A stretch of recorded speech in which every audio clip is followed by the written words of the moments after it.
To change your password or Wi-Fi password to your PLDT home account it is pretty simple. You just need to open your browser, make sure that phone is already connected with the internet, which is the PLDT home fiber or the regular one. So this is the what you should need to type in with your browser, which is the 192.168.1.1.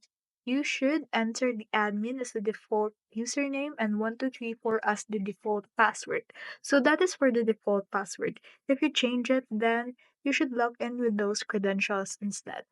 So let's say, for example, this is what we are managing right now, which is the menu for the settings for that. So, just like I've said, this is the username right here and the old password if you have changed it.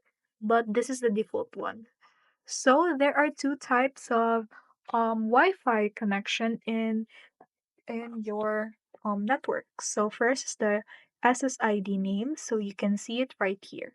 So let's say for instance this was the name of your Wi-Fi, which is the 2.4G. Then you just need to, if you want, you can change the name itself and change the password. You can input up to 12 to 63 characters. Then confirm the password for that specific type of Wi-Fi.